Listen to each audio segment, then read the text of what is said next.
Pressure. We're in the throttle bucket. Reports say all systems are go. Vehicle is supersonic. We've exceeded Mach 1 on the Falcon 9. M1D throttle up. We're throttling back up to full power as we're through max Q.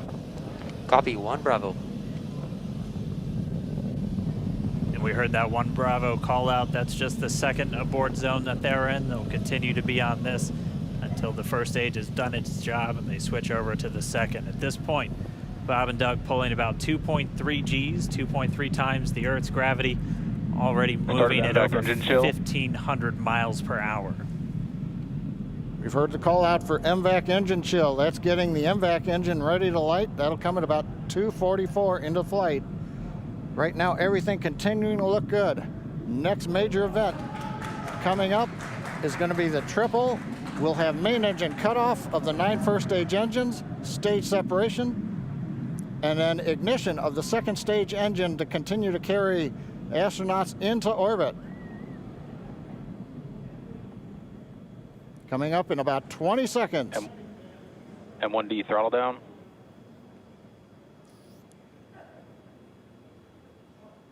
We heard we're throttling down the Merlin engines on the first stage.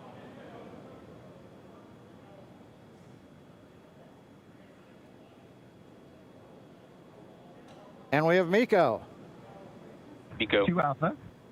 Falcon stage separation confirmed. Copy, 2 Alpha. MVAC ignition.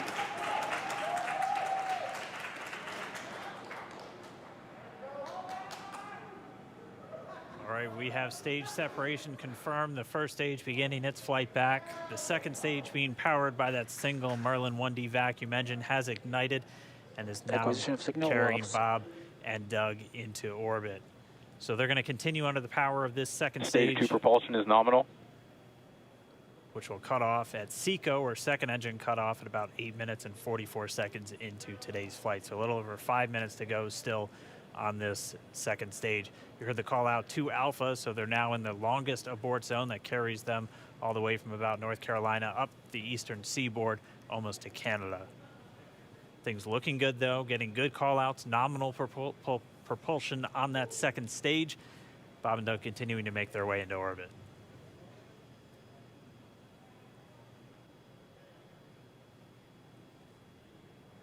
Dragon SpaceX nominal trajectory.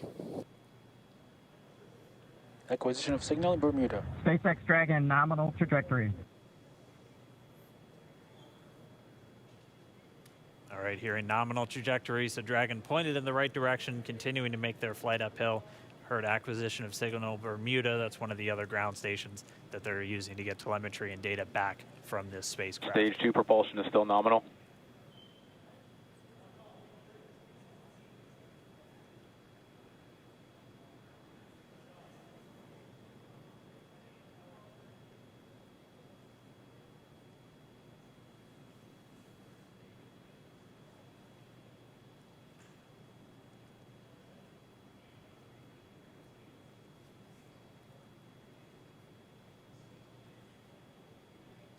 A little over 4 minutes, 40 seconds into the flight. Bob and Doug flying at more than 5,600 miles Dragon per hour. SpaceX nominal trajectory. Already almost 200 miles downrange from the Kennedy Space Center. Nominal trajectory continuing.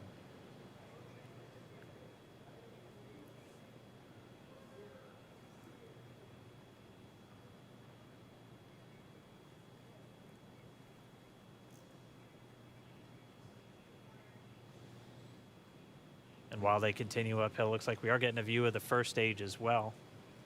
Yep, on your right screen, you can see that first stage with the grid fins deployed. It's making its way back to attempt to land on our drone ship, Of Course, I Still Love You Today. And we're just about a couple minutes away from the entry burn, and that's where 3 of the 9 Merlin engines do ignite to help slow the vehicle down as it re-enters back into the Earth's atmosphere. And then after the entry burn will be the landing burn, which is just a single engine Dragon burn. SpaceX nominal trajectory. And you heard Nominal Starting trajectory. chill for entry burn. there's that call out. They are still on a nominal trajectory on Dragon. Still on second stage, and that's that MVAC engine on second stage on your left screen.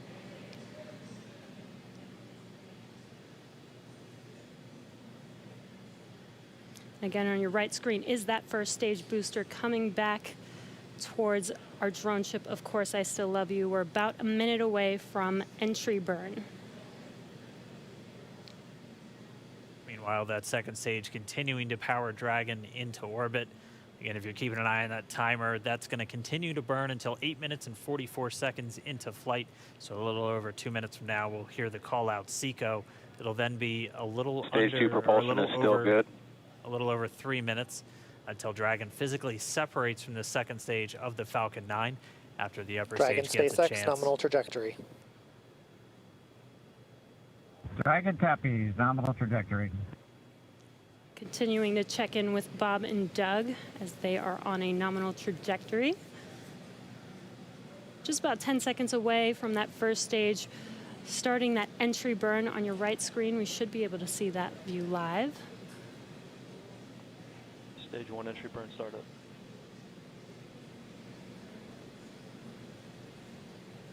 And there is that entry burn Acquisition of signal in beginning. your hands. Power.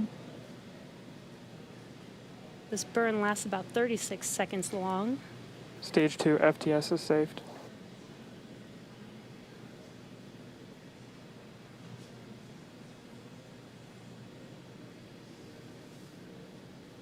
While that entry burn continues, we're just about a minute away from SECO. We'll have a number of events all happen in rapid succession. It'll Copy, be the shutdown. second engine cutoff. Stage 1 We'll entry be burn looking for shutdown. that stage 1 landing burn shortly after. Yeah, actually, just within a few seconds of each other. It's such a cool view on your left screen, seeing Bob and Doug on Dragon. Right now, you can see the displays that they are seeing right now themselves. Terminal guidance. MVAC throttle step. We are coming up 25 seconds or so away from SECO, or second engine cutoff. This is also the point where Bob and Doug are experiencing their highest G-force. We're seeing the counter tick up to right about Stage 1 entry 1.8. transonic. Copy Shannon. You heard Shannon, so that just means they're in their final abort zones. If they were to abort at this point, it would either be an abort to orbit or to land off the coast of Ireland. Standing by for second Stage 1 engine landing cutoff startup. confirmation. MVAC throttle step. MVAC shutdown. Stage 1 landing layer. Confirmation of SECO's second engine cutoff. Now we are waiting for our first stage to make its way to our drone ship. Of course, I still love Dragon you. SpaceX nominal orbital insertion. Did Launch get escape system confirmation is disarmed. nominal Dragon orbital copies. insertion. Nominal Stage orbital 1 landing layer insertion. deploy. And what you're seeing on your screen is a live view of our drone ship, where our first stage will be coming down. Looks like we lost that live view, but we'll wait for confirmation of that landing shortly here. Falcon 9 first stage is successfully landed. And aboard there you course can see on your screen, Falcon 9 has landed. This is the first Falcon 9 to carry Acquisition of signal in humans to Newfoundland. orbit, so very exciting for us. And as you can see on your right screen, Bob and Doug are still making their way to their targeted orbit. M1D to recovery 1. So exciting today. M1D. It doesn't stop. It does not stop. All right, we did hear again that call out, good orbital insertion, so that means Falcon 9 and Dragon right now exactly where they're supposed to be. M1D to FRC on recovery 1. And it's right at about 12 This minutes is FRC. when Can you Dragon will switch over to separate. ECF9? Looks like we saw a 0G indicator floating around there. I know Bob and Doug owe us a little bit about what exactly that is that they brought up with them.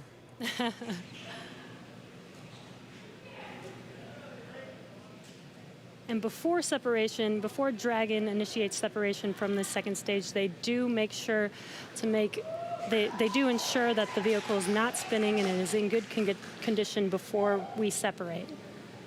That's right. The upper stage does small attitude maneuver using some cold gas thrusters built into the rocket body itself. Exactly. So we do expect that separation to occur in about a minute from now, but they do wait until they have full confirmation that it is ready to separate.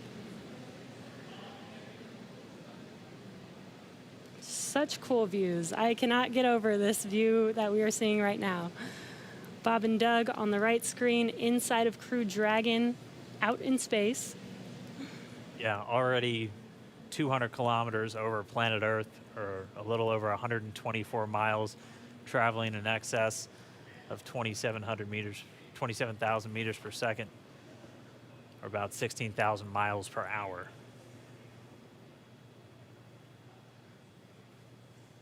Again, we're just standing by. That separation event should be coming up shortly.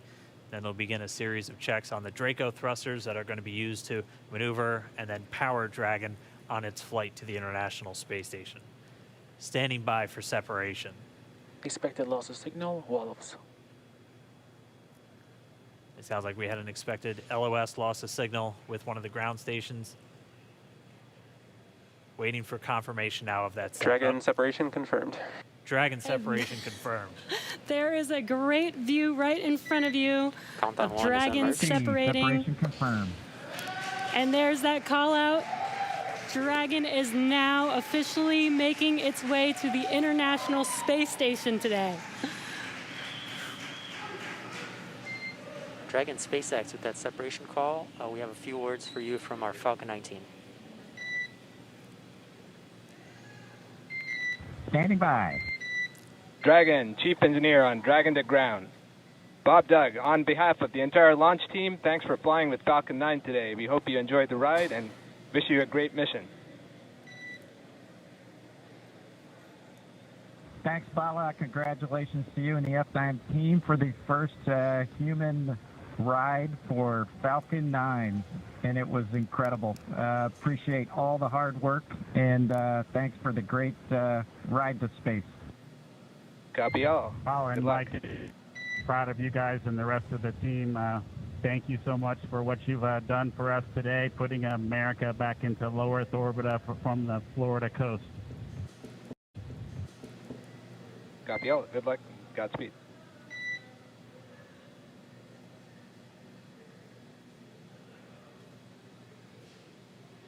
All right, so Bob and Doug are in And Dragon space. SpaceX, we confirm nominal ECLS activation and service section Draco checkouts. Nose cone deploys in progress. Copy all. We're monitoring. The Corps here in Hawthorne giving the crew a heads up that we have confirmation the nose cone is deploying. So again, that nose cone is going to open up a little bit more than 90 degrees, goes up to about, I think, 105 degrees, and that's going to expose the actual docking ring and the hatch that they're going to be going through once they attach to the International Space Station, and also 4 of those Draco thrusters, we call them the forward bulkhead thrusters, that are going to be used for these major phase burns or firings of those thrusters to actually raise their orbit gradually over the coming hours. Also heard good activation of the ECLS, that's the Environmental Control and Life Support System. That's everything controlling their atmosphere, just keeping Dragon a nice, safe, habitable environment where they're going to be living for the next 19 hours until they arrive at the space station. Right, exactly. And Falcon 9's job may be done for today, but the mission is not over. Crew Dragon's job is not done. As you can see, Bob and Doug are still inside Crew Dragon, making their way. It will be a 19-hour trip to the International Space Station before they dock tomorrow morning. And such cool views. I love that we can get these live views here and see and watch what they're doing now that they are in orbit. Yeah, it's incredible to just be looking over their shoulder, to be along for the ride. And we're going to be with them, and we're going to be with all of you the entire way for their journey to the space station. We're going to be covering live throughout. Bob and Doug will obviously have a sleep period, where they'll get about 8 hours of sleep a little bit later today before they wake up for all of their final approach. One of the major things we are looking forward to in the next couple of hours is going to be their first turn at the controls. So they're actually going to be using those touchscreen displays to take control and manually pilot Dragon. We'll walk you through what that's going to look like, and assuming we have some good ground station coverage, we'll be able to get views from right inside Dragon, looking over their shoulder as they manipulate the controls at the display. But I mean, we had a smooth ride uphill, both stages of the Falcon 9 doing their job, placing Bob and Doug in orbit. I mean, this is a day, this is a historical day. This is us kicking off that new era of space flight that we've all been talking about and longing for since the Space Shuttle program came to an end in 2011. Yes. And the weather cooperated. Yes, second time's a charm. Right. All right, so day for the history books. As you can see, we have lost some live signal there, but the mission still continues, and we're going to send it over to KSC to continue broadcasting live with Expected you. loss of signal, Newfoundland. Yeah, Jesse and Dan, we are just in awe over here. When I woke up this morning and looked at the weather forecast, I was like, man, we're going to be back here on Sunday, but we did it. The room cleared out. Everybody was outside watching, and inside the lights were shaking, the cameras were shaking. Lauren came back in with tears in her eyes. This is really amazing. I can't believe it. I saw it with my own eyes. This is, I'm a little bit speechless. Just so grateful that we got them up there, and there's a lot more to go. But I'm so happy they're safe right now. I'm just so happy. Yeah. Leland, you were talking about it. It's amazing what we can do when we work together. Yes, American astronauts on an American rocket from American soil, showing you what Americans can do when we come together as a team and blast Doug and Bob off to the cosmos. This is what it's all about, and their families and everyone is working together to take them up to space safely. So I don't know what to say. That rocket fuel is still in my veins, and I want to go get on the rocket. I know. Well, it's too late now. Maybe the next one. I know. But we want to go over to Daryl at OSB2. He's there with the administrator, who hopefully has more words than we do, because we're still kind of speechless. Daryl? Pretty incredible here, Marie, at the Operations Support Building, where a chorus of applause has been happening from the beginning of launch and throughout the various stages. Some very special guests were here to watch it. That includes President Donald Trump, Vice President Mike Pence, and NASA Administrator Jim Bridenstine, who joins me now. And you were with the President and the Vice President. America's back, launching human astronauts again.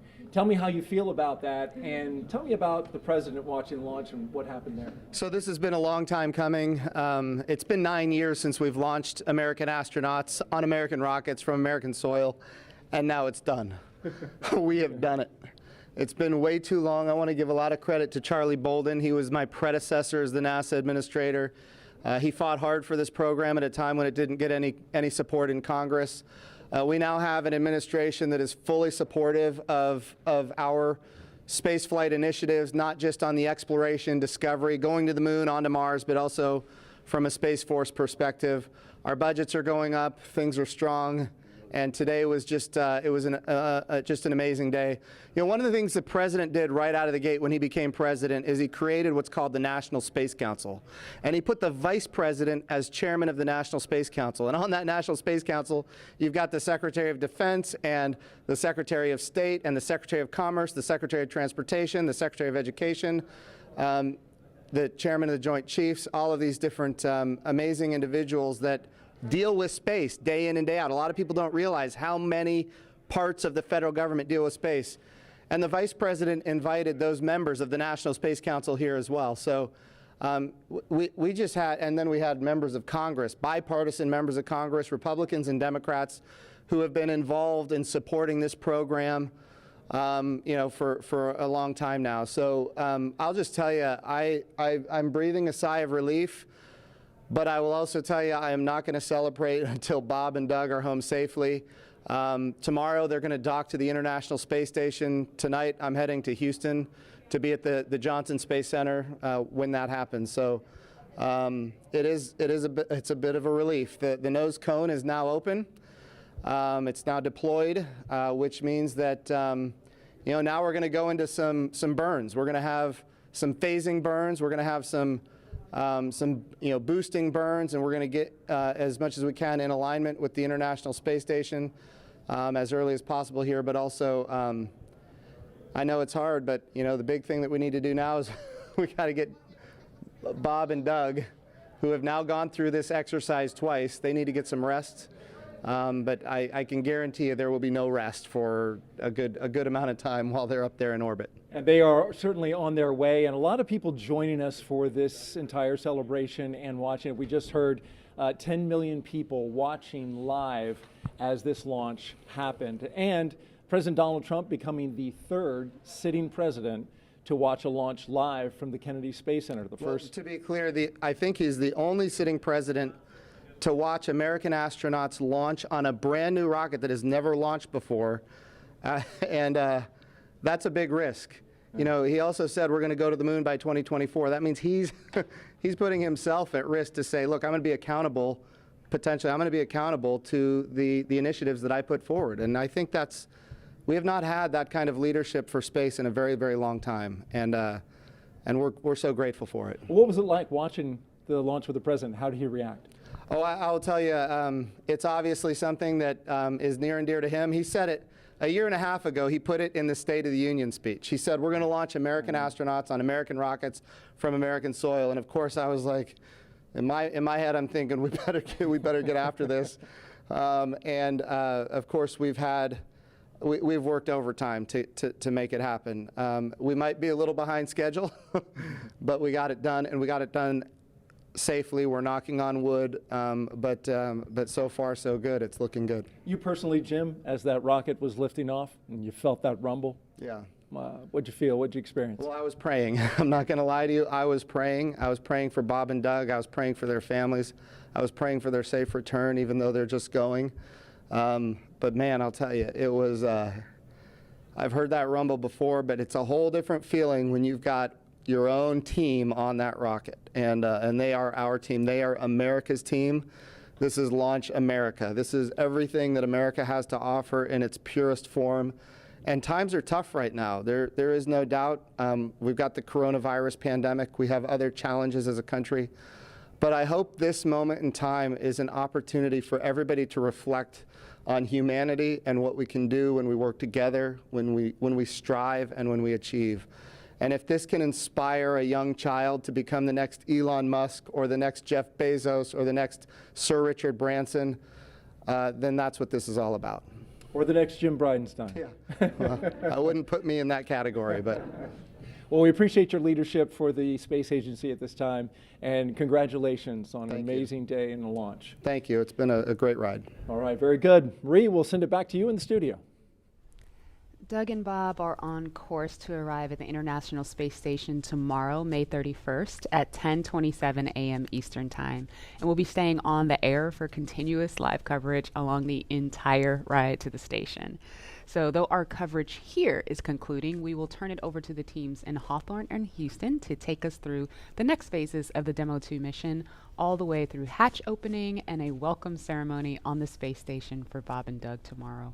That's right. And as you follow along, we invite you to tune into a post-launch news conference that's happening here at 6:30 this evening Eastern Time on NASA TV. We'll have NASA and SpaceX leaders here to take questions live on this unprecedented achievement in human spaceflight.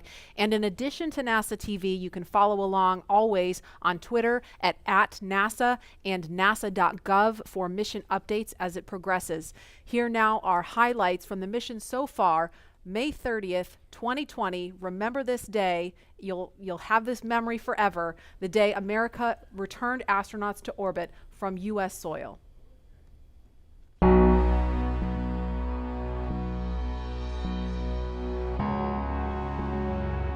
Wow, we're making history again. Let's go.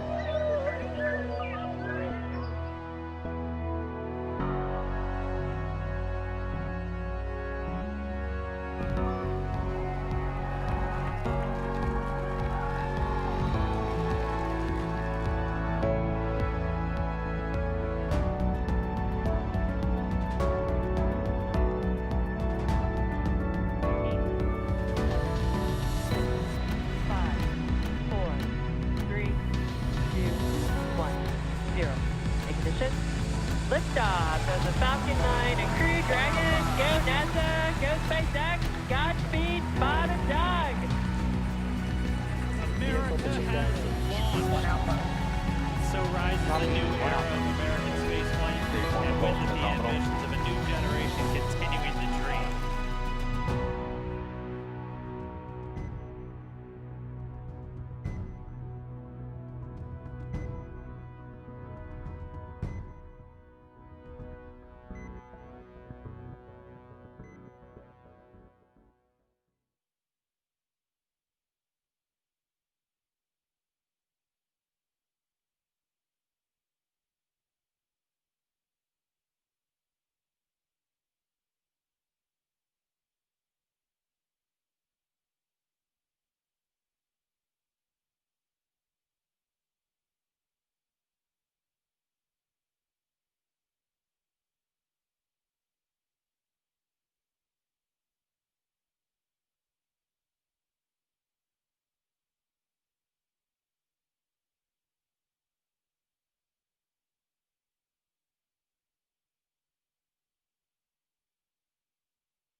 Draco thrusters on Dragon will fire for the approach initiation burn when Dragon is about 2.5 kilometers below station and just about 7 kilometers behind it.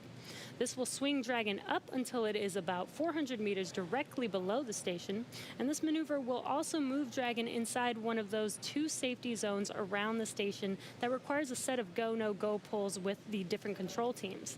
The first zone is called the approach ellipsoid, which is an imaginary shape measuring about 4 kilometers by 2 kilometers by 2 kilometers, which is essentially a large 3-dimensional oval. Before Dragon is given permission to move inside the ellipsoid, referred to by the teams as the AE, it is configured to be on what is known as a 24-hour safe trajectory. This means that if Dragon lost all control... Dragon, SpaceX for update and burn briefing. If Dragon lost all control to its thrusters, it would be at least 24 hours before its... Go ahead, Jay. ...trajectory would move inside the approach ellipsoid. Okay. For suit doffing, we're still waiting for cabin to be below 25C and trending down. It looks like it's on the way there, but not quite. And the second item is during the burn, we may have intermittent comm and due to pointing, and this is expected.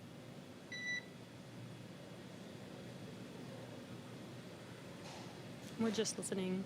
Coach, copy the cabin temp and suit doffing and intermittent comm during the burn. Good readback, and we are go for the phase burn. Looks like it's in about 12 minutes. Dragon, go for the phase burn. We're just getting a couple of quick updates. They're still wearing those suits that they've been in since we saw them suit up in the O&C building several hours ago. Once temperature just comes down inside the cabin a little bit, they'll get to go to doff or just take their suits off. And you just heard we're less than 12 minutes now from that first burn called the phase burn. Getting back to where we're going to be tomorrow, though, once Dragon arrives at just 400 meters below the station, it's going to be what's known as waypoint 0, and that's the first checkpoint during our approach. The vehicle can hold at 400 meters, or it can continue on if all the systems check out, and then it'll begin the approach to waypoint 1. By this point, the teams will do a go, no-go for Dragon to move inside the keep-out sphere. It's another one of those zones around the station, and it's an imaginary sphere with a radius of about 200 meters. It's just another chance to confirm all the guidance, navigation, and control systems are working correctly on Dragon before we move it in really close to station. And it carries a similar requirement to the AE that Jesse talked about, where if Dragon lost all control of its thrusters, it would not go inside of that sphere for at least 4 orbits or about 6 hours instead of the 24 hours for the approach ellipsoid. Dragon's move from waypoint 0 to waypoint 1 will swing it up and out in front of the station, pausing at a distance of approximately 220 meters. At this point, it will be on what we call the docking axis, which essentially means it is directly in front of the docking port. Bob and Doug are headed to the forwardmost port of the International Space Station, the Node 2 forward port. That is where Dragon docked last year on the Demo 1 mission and where one of the 2 international docking adapters is located. These were installed for new commercial spacecraft flights and any other future spacecraft that also use the international docking standard. Before moving into the final waypoint, the crew will execute their second manual flight test, except this time they'll be in what we call the near field. That just means they're close to the station. The crew will actually command a hold when they're 220 meters away from the station and conduct a series of maneuvers. So it'll be Doug and Bob at the controls. First, they'll fly Dragon to the center line of the docking approach, just precisely lining it up with that docking port. Then they'll do a number of translational maneuvers, so using the Draco thrusters on Dragon to move it around the different axes. And then they'll always be checking in with the ground on how much propellant is used. Again, translational is just you're moving back, forward, side to side. When we refer to attitude maneuvers, it's where you're pointing. But once they're complete with that, they'll transition control back over to the Dragon flight computer to resume that automated docking. And once Dragon is only 20 meters away from waypoint 2, that the spacecraft focuses on aligning its docking system with the docking adapter. Dragon will then fly in and make contact with the IDA, giving us what we call a soft capture. The soft capture ring then retracts until sensors indicate it's time for hooks to drive in place to give us a hard capture and firmly secure Dragon to the station. Then it's time for leak checks and hatch opening, which is currently timelined to come about 2 hours following docking. We're going to be here with you the entire way. And again, it's going to be a two-team effort once Dragon gets really close. So why don't we jump over to Gary, International Space Houston. It's got to be exciting seeing that launch and knowing that they're on the way to you. How's the team doing, Gary?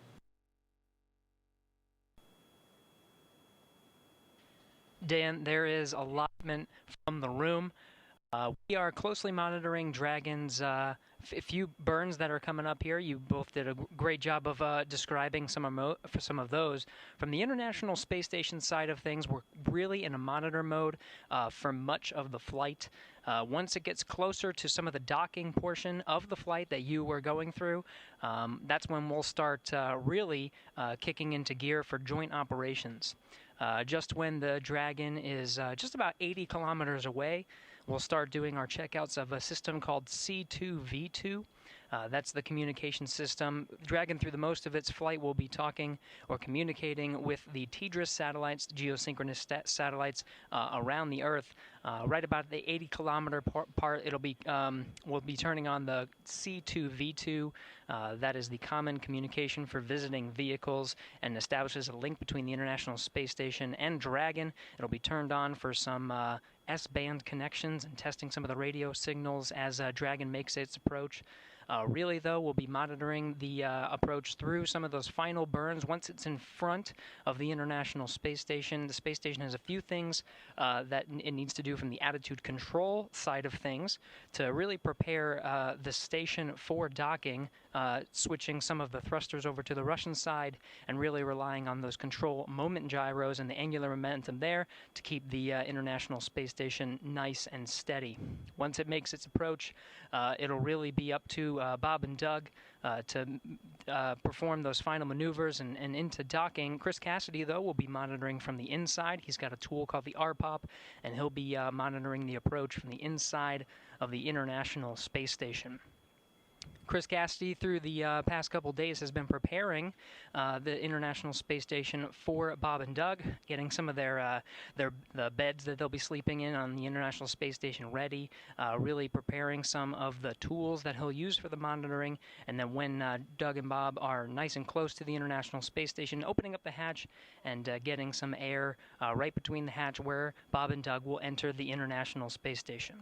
Everything's still looking good from the space station side of things. We should be exiting a loss of communication now and going back and getting some views from stations. Still having great views from Bob and Doug incrementally. We'll be following right along through the duration of this flight until it docks just 19 hours from now.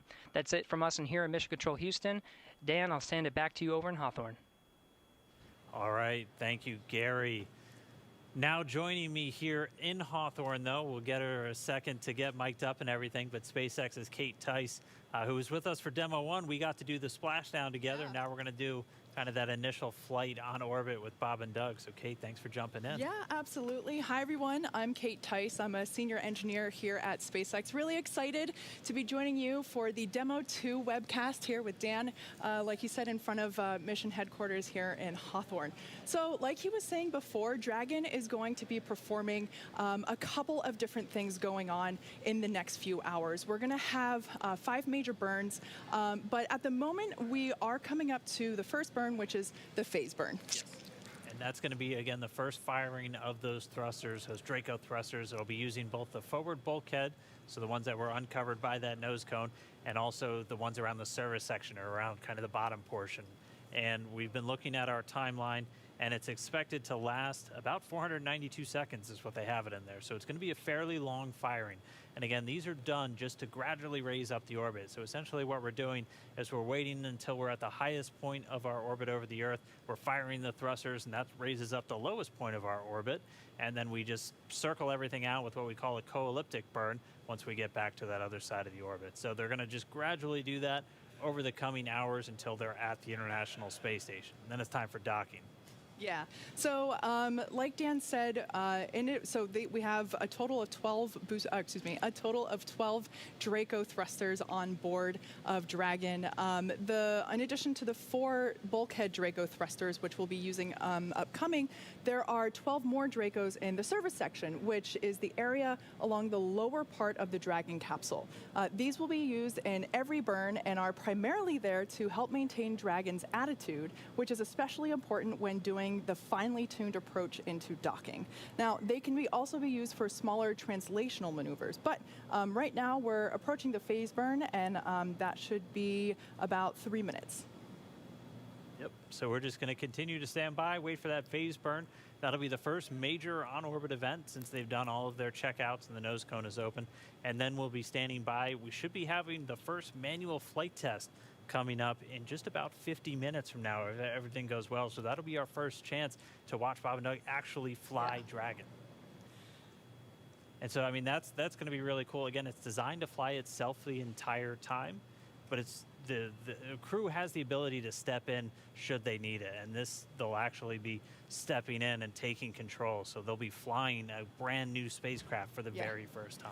Yeah, something that I like to remind my friends and family, as we've been leading up to this launch for the last several days, this is a demonstration mission. And so like that far field manual flight test that we'll have coming up a little bit later, Bob and Doug, they're test pilots. This kind of mission is what they live for. If I remember correctly, it was 1981, Shuttle Columbia was the last time that we tested a completely new vehicle. So it's been a long time since anybody has had the opportunity to do a test flight like Bob and Doug are doing today and will be continuing to do for the next 19 hours. So that opportunity for them Dragon SpaceX for suit doffing plan. That opportunity for them to take control of the Dragon capsule if, for some reason that they need to, that is one of the test objectives. Yeah, right now, cabin environments are stable. Our plan is to give you the go for suit doffing after the phase burn. And we are seeing Draco Orbit 2, Draco 4 is a little bit a low temperature out of family. We're not tracking any immediate concerns, but just wanted to make you aware that we are looking into that.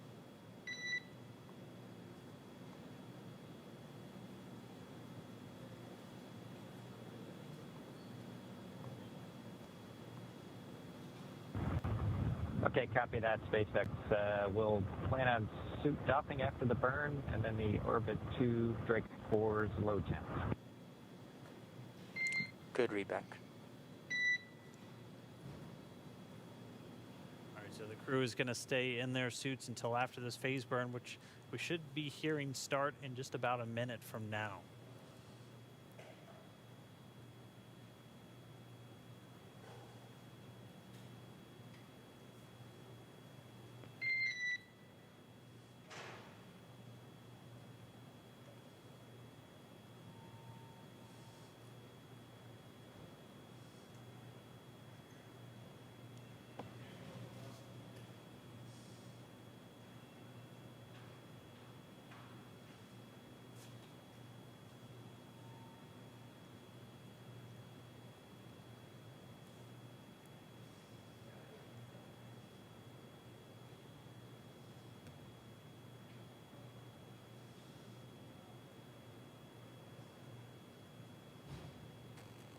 We should be just 10 GNC seconds confirms away good from deorbit this burn. burn.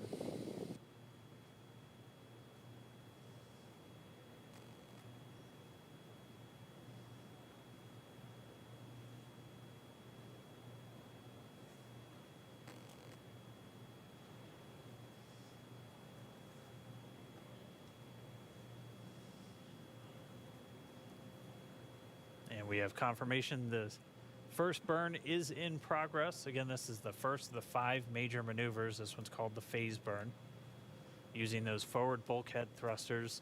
So just those 4 Dracos at the very top underneath the nose cone to do these what we call delta V maneuvers. So just big changes in velocity that we're going to do to gradually raise this orbit up over the coming hours. So we're watching some of the screens. We're able to see the burn is in progress. It's expected to last for several minutes. So we'll just keep an ear out, make sure that everything goes well, and then we'll get a report pretty much the same time the crew does on how the burn goes. So we're really just looking for those words, good burn, after it's complete. Like we said, this is the first of 5 major burns that we will be performing over the coming hours. So this is basically the first major step in the free flight of Demo 2. Expected loss of signal, Diego Garcia.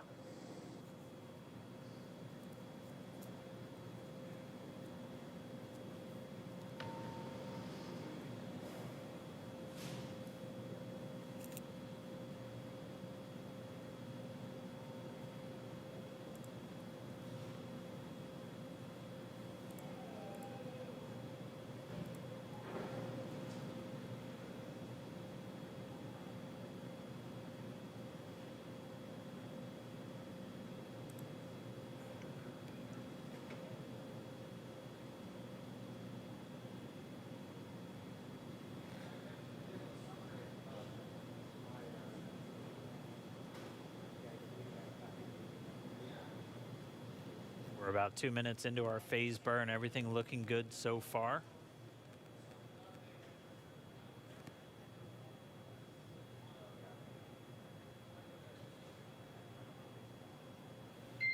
And Dragon SpaceX for awareness, burn is nominal so far.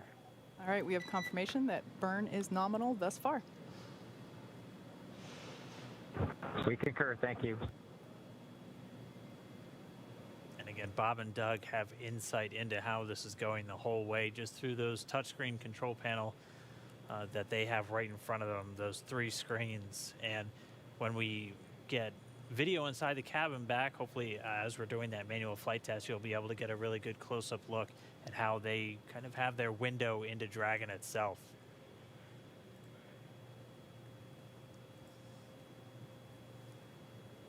We are coming up on 3 minutes into our first major burn for their on-orbit path to the station.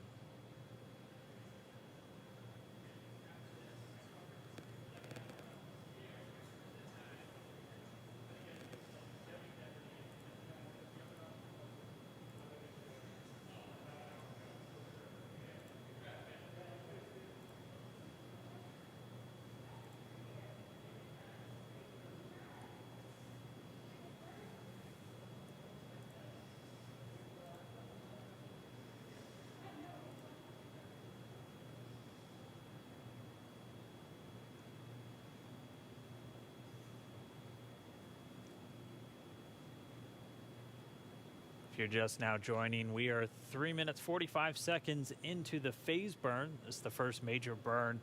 You're getting a look inside of the SpaceX Mission Control Center here in Hawthorne. This is the team that's going to be responsible for looking over Dragon and Bob and Doug on their flight up to the International Space Station. We'll have some intermittent video comm with the Dragon spacecraft itself, only when we're over some ground stations and only when we're doing some of these different maneuvers. But right now, we're just continuing to listen in. That first burn's going well. Every single one of these burns is critical to actually making it to the International Space Station. So it seems like a pretty quiet time right now, but I mean, thrusters are firing on the Dragon spacecraft as we speak. They've been doing so for over 4.5 minutes. So we've got a little under 3 minutes to go, I think. Everything's looking good so far. Dan, I remember during the Demo 1 splashdown or deorbit, basically leaving the International Space Station webcast, you know, we were going back and forth saying that it feels like it takes forever to do anything, and it's the same deal going up to the ISS. Everything is super controlled, very precise, and very exact in terms of timing and adjustments. So, like Dan said, this is a critical moment, and definitely one of the first exciting events that we have in Dragon, as it now is free flying. Just to let you know, anytime we have video with the crew during the flight, we'll do our best to bring it to you. So we're just getting a quick check-in on the teams in Mission Control and Hawthorne. I mean, these are the people behind the scenes who have done so much just to get us to this day, taking part in simulations and mission planning with the crew themselves. I mean, you're talking countless hours just to really rehearse everything for this flight before we get here, and we're here. We had that successful launch, which still haven't come down from. That was incredible. and everything has gone smoothly so far. Good initial orbit. The burn started right on time, and it sounds like it's going well so far. We are just almost 6 minutes into the burn, so should be just about a minute or so left.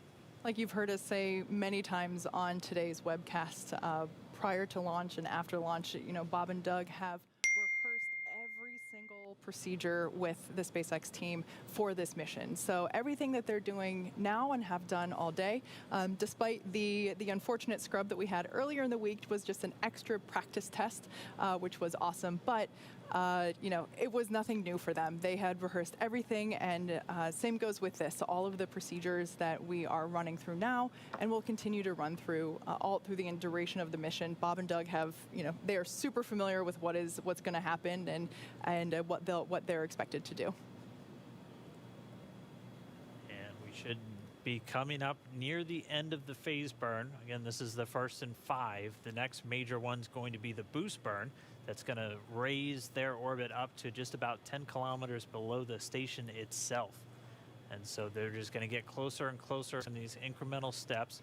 And you'll see in this graphic that when they do these burns, it looks like they're kind of doing a little bit of a loop-de-loop. This graph is in relation to the space station itself.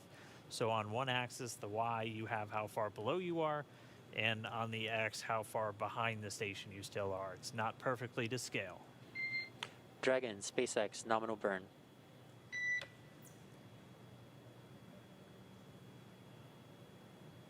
Nominal burn.